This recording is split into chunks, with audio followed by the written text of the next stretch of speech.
Good evening, I'm Megan Mongello. The fight between the city's homeless and the court resumes tomorrow morning. A judge is expected to make a ruling on the latest move to ban homeless camps in the county. Local 12's Brad Underwood is live at the courthouse with a look at how we got to this point. Hi, Brad. Well, good evening, Megan. That camp over and Over-The-Rhine, it's been home for almost 2 weeks for those who remain there this evening. The latest attempt to push them out comes after claims of drug use and public urination at the camp. Now, some neighbors, residents in that area say they want the homeless camp gone, but at least for tonight, they can stay. In a matter of weeks, a large number of the city's homeless have moved from one spot to the next after multiple court orders.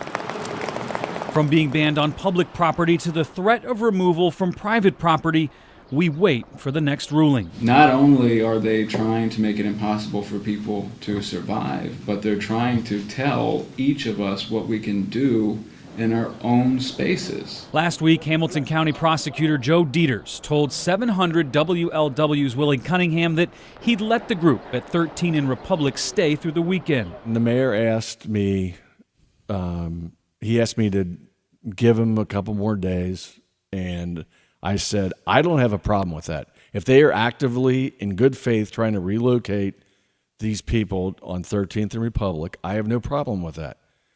But I don't make that call. The call is made by Judge Robert Ruhlman. While the number of homeless camping out in the city has visibly decreased, there are some who refuse to go to one of the many shelters in the city. I would never go to a shelter.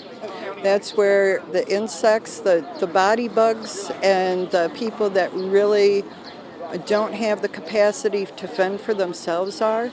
And so they're really messed up emotionally and physically. The food, I wouldn't feed to a rat. Now, when we were near that camp this afternoon, we did see two people workers with the Homeless Coalition talking to folks, again, trying to find permanent housing or at least a place to go that's not that park for those who live there. The first two bans dealt with public property. This next one is talking about private. It doesn't matter what's between the two because they are talking about a public nuisance. Private property doesn't matter.